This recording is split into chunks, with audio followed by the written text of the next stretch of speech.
Shalom, and welcome to V'ahavta Yisrael, a Hebrew phrase which means, you shall love Israel. We hope you'll stay with us for the next 30 minutes as our teacher, Dr. Baruch, shares his expository teaching from the Bible. Dr. Baruch is the senior lecturer at the Zera Avraham Institute based in Israel. Although all courses are taught in Hebrew at the Institute, Dr. Baruch is pleased to share this weekly address in English. To find out more about our work in Israel, please visit us on the web at LoveIsrael.org. That's one word, LoveIsrael.org.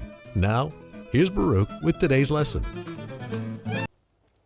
Well, our theme for tonight's study is one of rebelliousness. And we're going to see that there's a group of individuals, and they are a very significant group. First of all, there were 250 of them, and they were men of reputation. Some Bibles will say men of renown. And what we see here is that they were not just simple individuals, but they represented the leaders of Israel, and they were being rebellious against the order that God Himself had set up.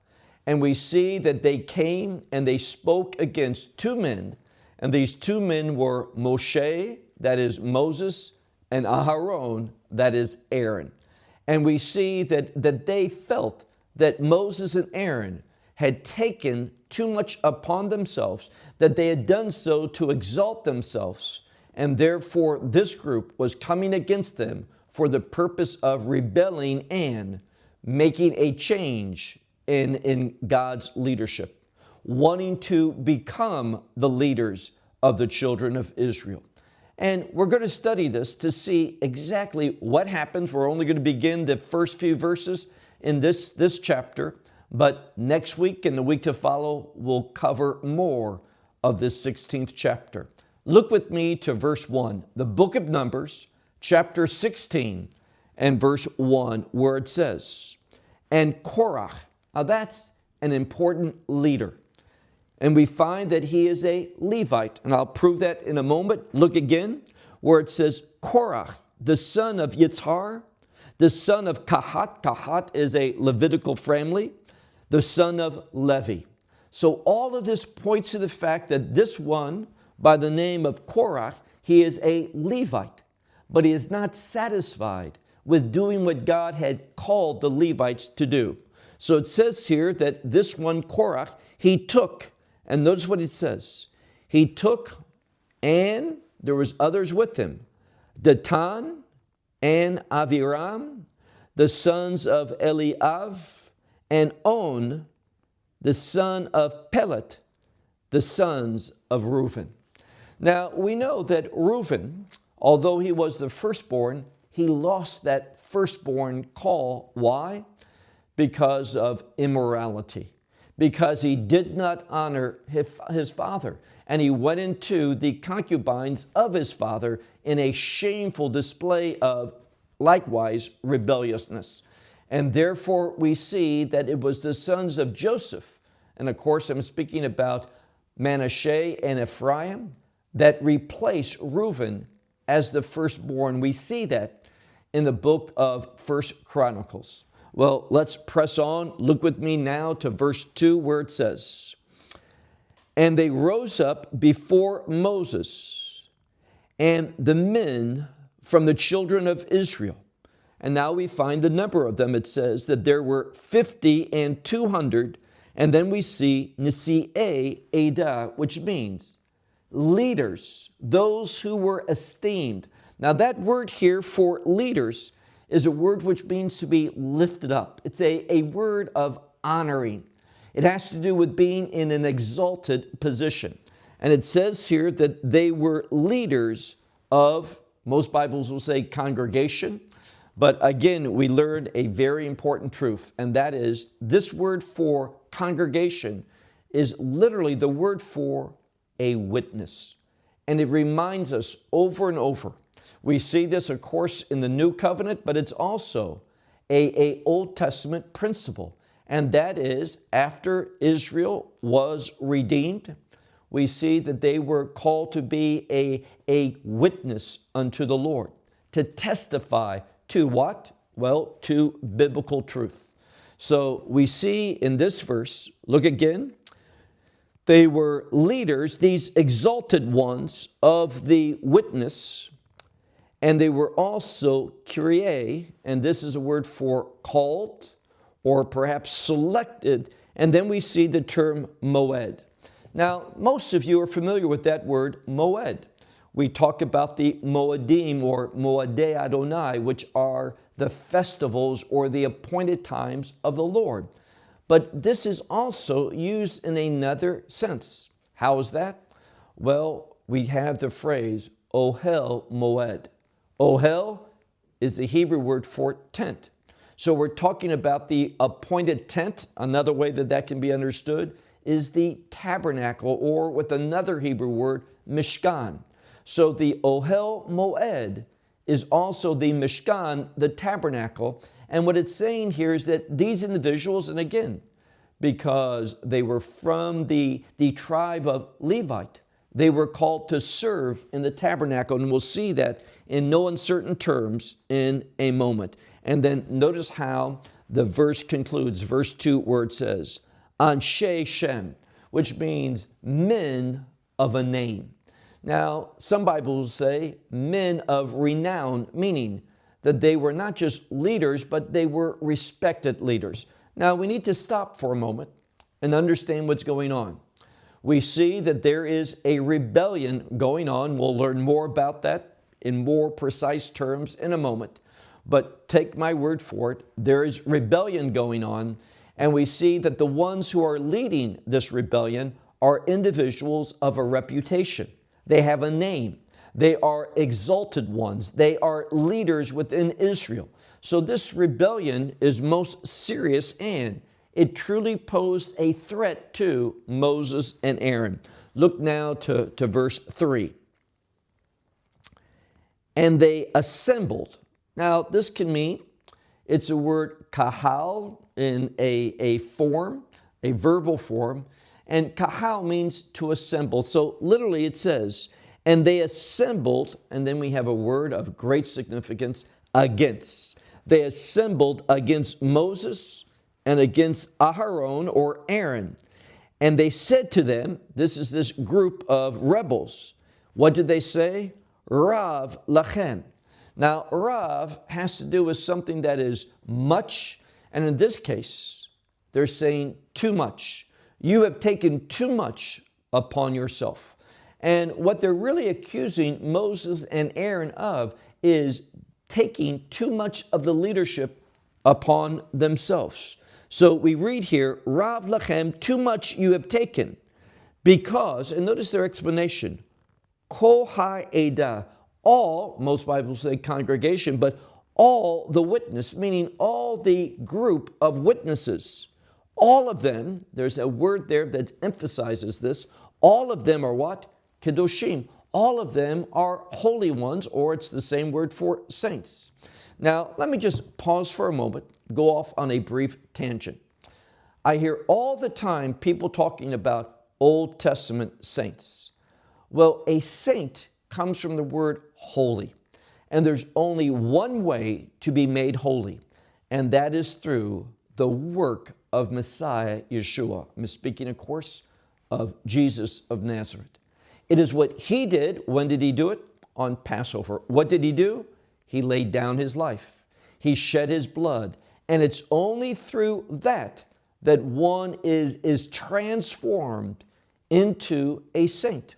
In other words, in my opinion, although there were, of course, people from the Old Testament that after they died, where did they go? Well, the Bible's very clear about this, and so is the New Testament. We read in Luke, for example, chapter 16, those who died during the period of the Old Testament before the birth of Messiah, those who died, they went to a place called Sheol. And in Sheol, there were two compartments. What were those two compartments? Well, we have the Greek word Hades, which simply means hell, a place of torment. And there was also Chet Avraham, which is known as the term for paradise or Abraham's bosom. Now, it's very simple. The Bible's clear on how one came into one or the other locations.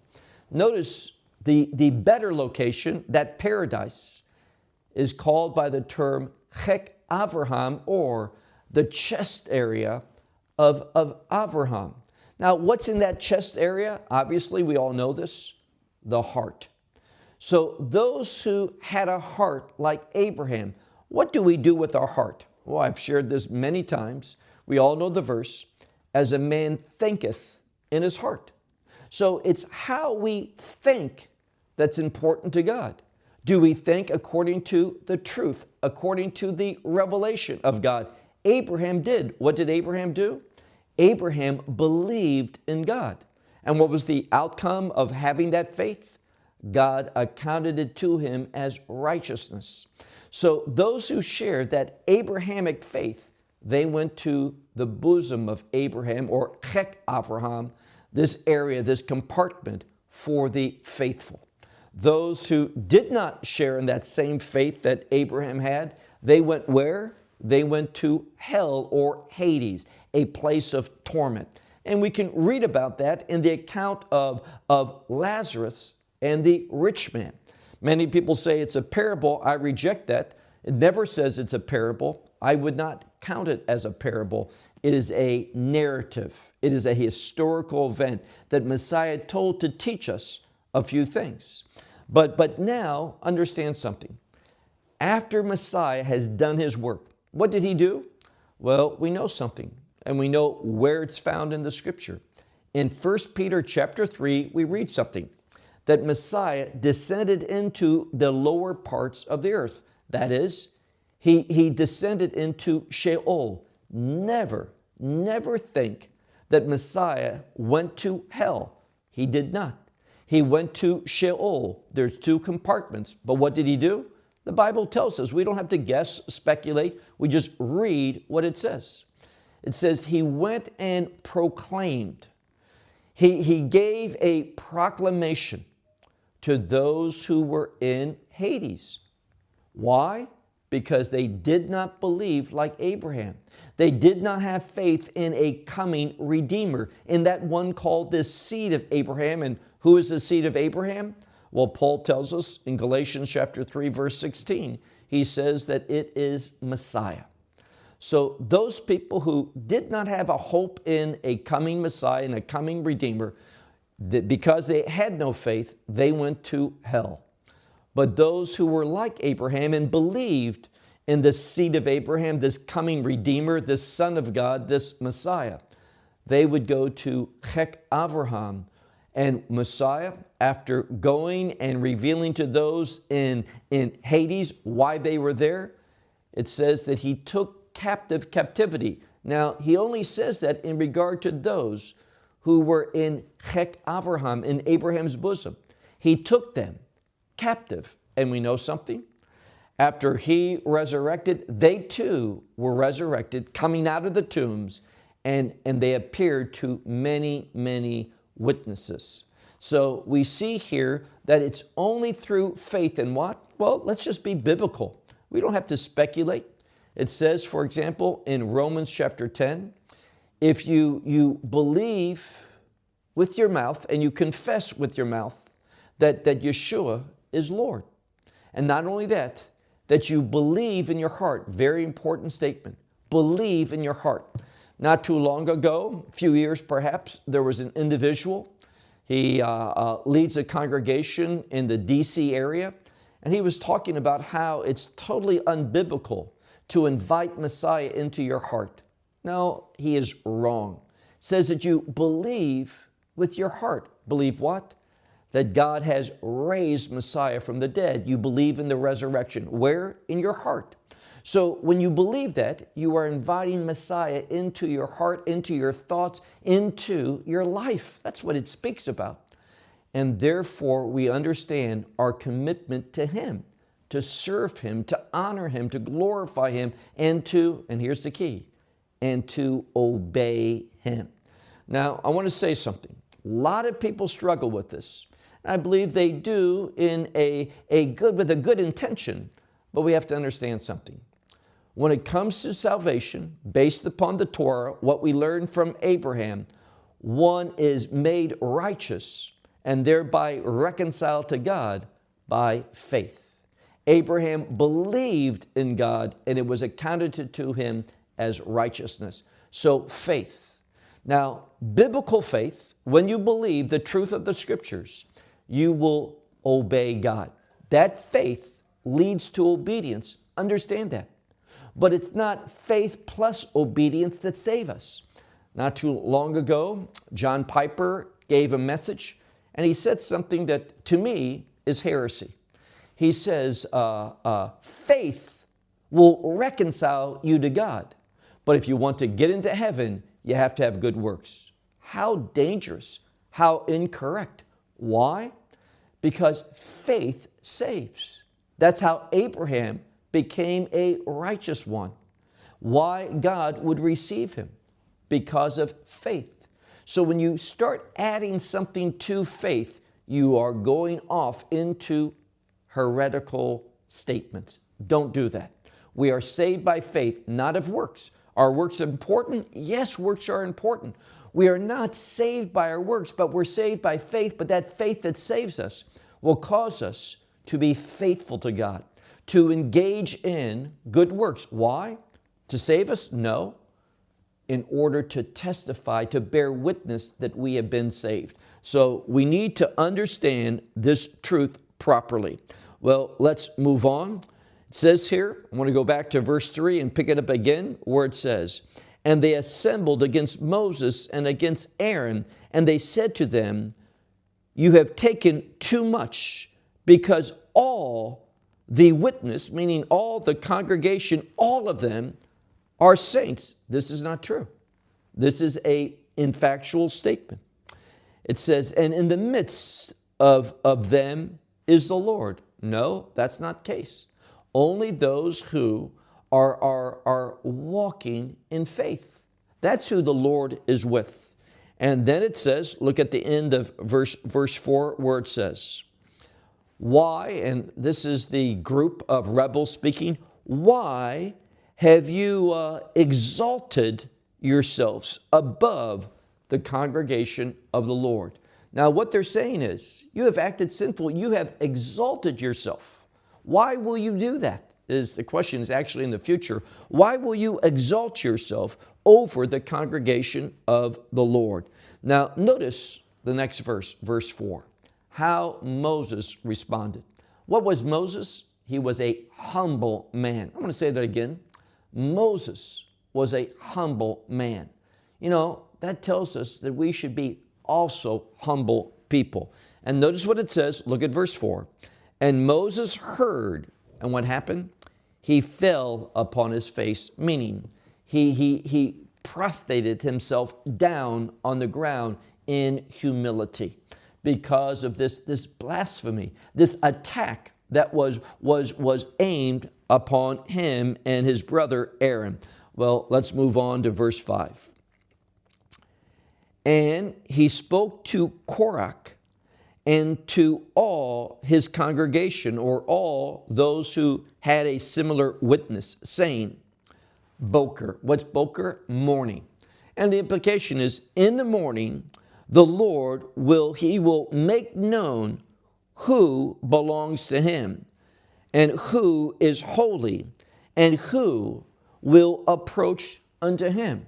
Meaning, who are his servants? Who can draw near before God? This is what Moses is saying. And he said, we don't have to wait long. In the morning, meaning the next day, this is going to be demonstrated. Look now to the verse 5 at the end. "And whom he will choose to draw near unto him."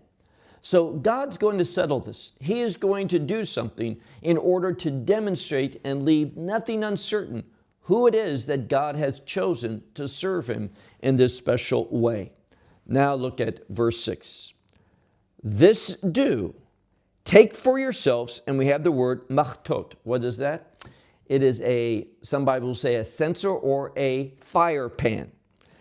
And it says that take for yourself the fire pan of Korah and all of his witnesses, all of those who are part of his assembly, his congregation. And notice what he says. Look at verse 7. And set in them, meaning in these fire pans, fire, and put upon them this incense before the Lord. And it says tomorrow. Remember, in the morning, so tomorrow. And it will be the man whom the Lord will choose. He is the Holy One. And then Moses says, he turns it right back on them and he says, Rav lachem, you have taken too much, O sons of Levi, meaning, O tribe of the Levites. So we see here, it's not just anyone who is rebelling against Moses and Aaron, and also, we would understand, also against God. It is these Levites, and here again, they're not just simple Levites, but they are men of renown, men who have a good reputation. So we see this is a very serious matter against Moses and Aaron. They are being challenged. Well, look if you would to verse 8 where it says, And Moses said to Korah, Hear please, O sons of Levi. Verse 9. Is it too small for you that the God of Israel has separated you, has made a distinction among you from the witnesses of Israel, meaning the congregation of Israel, that you should draw near unto him? So they were chosen. They were selected in a unique way, and God gave them this honor that they would do something that was to serve at the tabernacle. And then it says, just keep reading, lavod, to work or to serve the work of the tabernacle of the Lord, and to stand before the congregation and to serve them. Again, this word for congregation is literally the word witness. And it just tells us that God brought the people out. He made them one people. And what were they called to do? Bear witness of him to others, primarily to the nations. Why do I say that? Because Israel is supposed to be a light unto the nations. So let's press on to verse 10. Verse 10 says, And he will draw you near, and all of your brothers, meaning all those who are with you, who are we talking about? Bnei Levi, the sons of the Levites, with you. So there's going to be this group of rebels, and God is going to draw them all. And it says here, and you seek also kiunah. What's kiunah? The priesthood. So what we find here is that they, and Moses and Aaron, had discernment. They understood. They weren't satisfied with being the Levites. They weren't satisfied in doing the calling that God had placed upon them. They wanted more. And what was that? Well, we see in no uncertain terms, look at the end of verse 10, that you seek also kiunah, also the priesthood. Now look at verse 11. Therefore you and all your witnesses, those who have assembled against the Lord. Now notice this. We see a very significant change, because previously we saw that this group of rebels, they had assembled against Moses and Aaron. But the Word of God changes. And now we reveal, or have revealed to us, that it's not just against Moses and Aaron, but when we look at this verse, we find that they have assembled against who? Assembled against the Lord. And Aaron, what is he that you should complain against him? So Moses says, what has Aaron done in this? Now we know something. Primarily, Moses is the leader. God is speaking face to face with Moses. Moses is directing the people. But Aaron, who is he? He's the high priest. He's over the priesthood. And we've already had a hint from the scripture that this group of rebels, what did they want?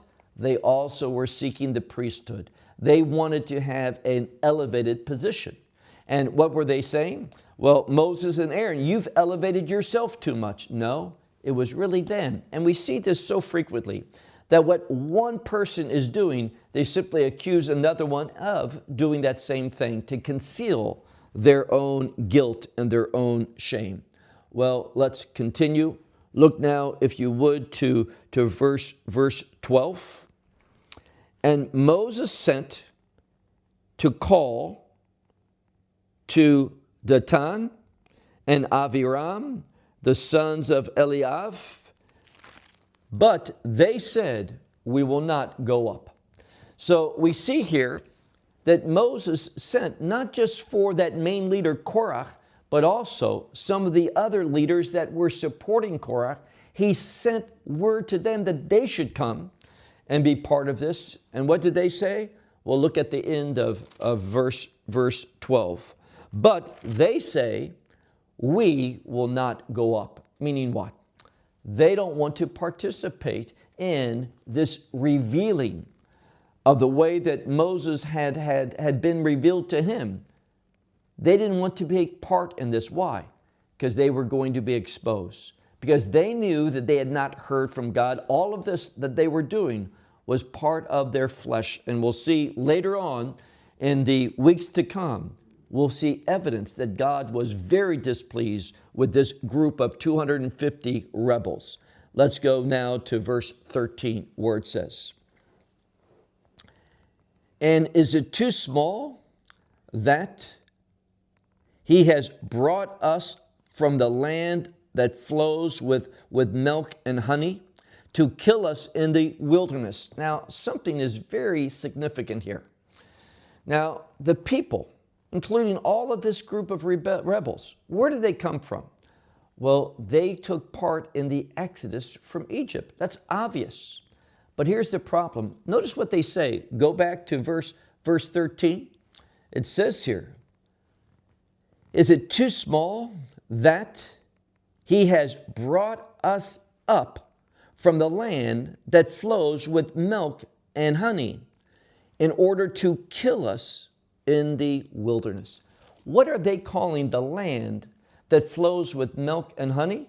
They're calling that Egypt. Now here's the problem. And this is the basis for rebelliousness. Learn this principle very carefully. It is when we have the wrong objective. What was their objective? Well, they wanted to go back to Egypt. They saw Egypt as the better land. They didn't have the vision. They didn't have a commitment to the things of God. And therefore, they wanted to go back to Egypt. And what did they think? That God was going to kill them in the wilderness. No, it was something very different. God wanted to teach the people something in that wilderness. And what was that? 3 things. To trust in Him, to depend upon Him, and to rely upon Him always. Let me just simply say to you, that is the message of the Feast of Tabernacles, and it's something that we need to demonstrate all the time.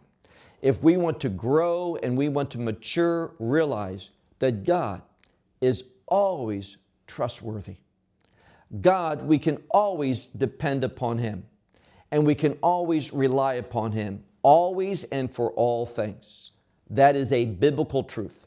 Base your life upon it. If you do, things are going to go much better. But when we begin to doubt, when we begin to look and desire the things that other people have, just like this group of rebels did, they wanted that position that Moses had. And what happened? Well, we'll see in the weeks to come what the consequences were. But look, if you would, to the last half of verse 13. Now, there's a word that appears twice. And this word is a word for making oneself a prince. Now, that word prince is also simply known as a high official.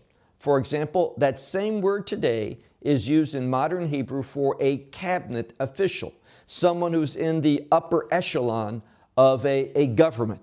So what it says here, for will you make yourself this high position over us, even that he has done that, meaning he has, and this is the second time the word has appeared, made himself a prince, made himself this elevated position.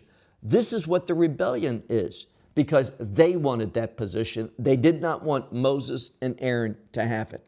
Well, let's go to our last verse, verse 14. It begins with the word af. Now, lots of times the word af can mean nose, but not here. Here it is a unique word. It is a word of emphasis.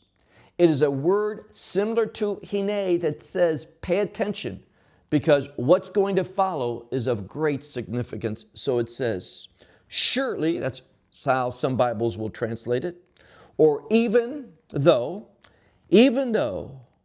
not to a land that flows with milk and honey, you have brought us. Then it says, and you will give to us a inheritance of field and vineyards. Now, notice how it concludes. The eyes of the men, those men, or what? Notice it says here, tenaker, which is uprooted.